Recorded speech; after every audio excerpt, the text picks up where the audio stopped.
Je trouve que c'est un musée qui est insuffisamment fréquenté parce que les gens devraient venir ici plus souvent, ne serait-ce que pour pouvoir ensuite aller voir les originaux sur place.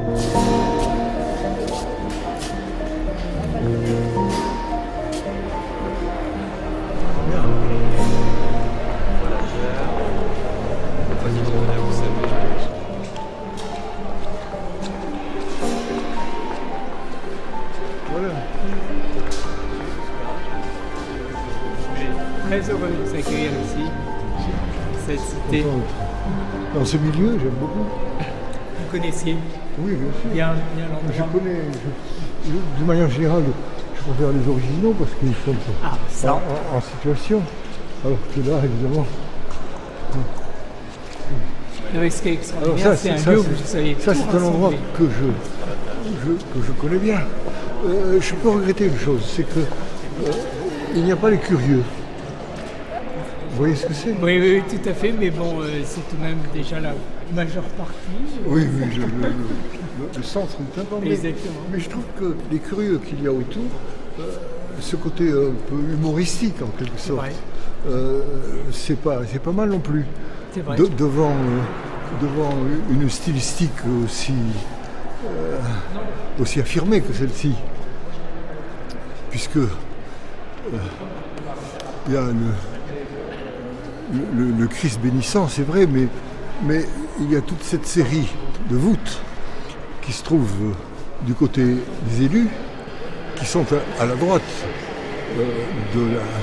du Christ Sa Majesté. Et à gauche, ce qui est frappant, c'est de voir comment les formes des damnés reproduisent stylistiquement les voûtes. Je ne suis pas le seul à avoir remarqué ça. C'est une banalité, mais enfin, autant le dire, puisqu'on le voit. Maintenant, oui, c'est un tympan que j'ai beaucoup aimé, mais quand j'ai fait des vitraux pour cette abbatiale, je ne me suis pas du tout fondé sur la symbolique. Je me suis fondé simplement sur l'identité de ce lieu. J'ai vu que l'identité de ce lieu était faite avec des choses qui nous surprennent quant à l'organisation de la lumière, puisque de nos jours, on penserait que le nord étant sombre, c'est là où il faut que les ouvertures soient importantes.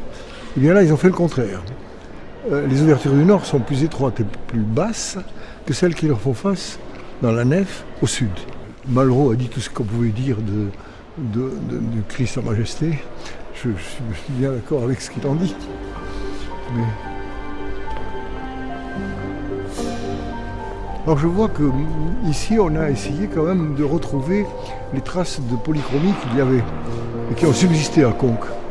On voit encore à Conques des traces de bleu, des traces de ce qu'était la polychromie.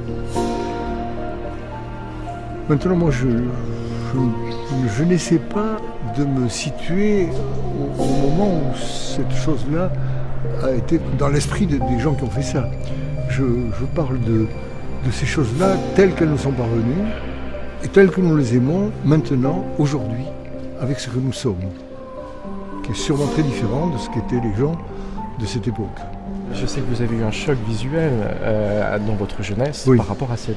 Je ne sais pas par rapport au tympan. C'est malheureusement le professeur que nous avions qui nous parlait de la maladresse. Et ça me posait des questions. Les questions que je me posais, comment se fait-il qu'on puisse parler de la maladresse de ces gens qui ont fait ça? Moi, c'était pas le côté à droit ou maladroit qui me touchait, c'était pas ce côté-là, c'était ce que j'éprouvais devant la qualité des formes que je voyais, sans me préoccuper de savoir si elles étaient illusionnistes, comme elles le sont devenues à partir de la Renaissance italienne, qu'on nous a appris à admirer en nous expliquant qu'il y avait un progrès, puisque il n'y a pas de progrès en art, c'est une folie. Mais il y avait quand même, c'est là où, depuis le Moyen-Âge, on avait compris que la forme du Giotto pouvait s'exprimer. L'illusion de la profondeur et la perspective. Tout ça, ça me paraissait déjà, quand j'avais 18 ans, bizarre, un peu curieux, que l'on puisse mettre l'accent en matière artistique sur l'illusion. l'illusion de la profondeur, l'illusion de la forme vraie. Il faut dire que depuis le Quattrocento, la peinture a vécu là-dessus. Mais c'est une manière de penser l'art qui est très différente de celle que nous avons depuis l'art contemporain, depuis Matisse, Picasso et d'autres, qui renouent plutôt avec la peinture romane, la peinture du Moyen-Âge, l'art du Moyen-Âge, plutôt que se mettant dans la tradition illusionniste qui est née avec le Quattrocento.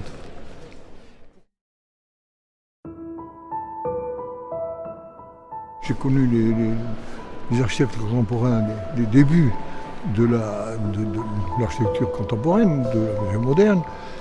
J'ai eu la chance de rencontrer il y a très longtemps Nisandero à New York. J'ai connu Breuer, j'ai connu beaucoup d'architectes. Et puis aussi des actuels, qui sont mes amis.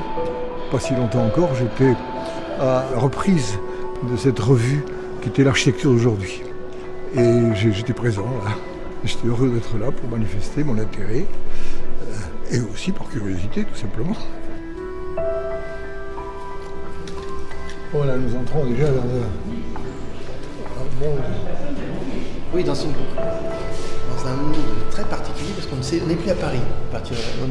Ici, on a oublié qu'on était à Paris. Oui, on est à Paris, oui. Parce qu'on rentre dans un univers.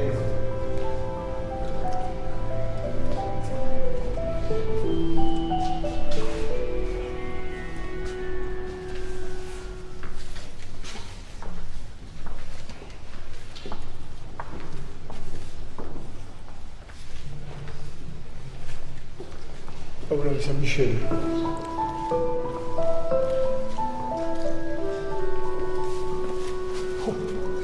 C'est le problème de l'éclairage. La lumière, c'est un problème difficile. Toujours. Là, on voit cette peinture. J'ai le souvenir de ça en vrai, au puits. Et ça m'aide à le retrouver, mais pas davantage. Je crois que rien ne vaut l'original. J'ai toujours aimé peindre. Enfant, je trempais mon pinceau dans l'encrier et on ne comprenait pas pourquoi je délaissais les couleurs qu'on m'offrait. Quelqu'un m'a demandé ce que j'étais en train de faire un jour où je traçais des grandes traces noires sur du papier blanc. J'ai répondu de la neige. Alors peut-être essayais-je de rendre le papier plus blanc par le contraste avec le noir. Ce que j'aime beaucoup dans l'architecture, c'est la lumière. Les dimensions de l'architecture devraient être toujours données avec la lumière. On parle de la hauteur, de la largeur, de la profondeur, mais la lumière, c'est une dimension extrêmement importante. Et l'architecture, on ne devrait pas en parler sans parler de la lumière qui est générée par la forme de l'architecture. Sinon,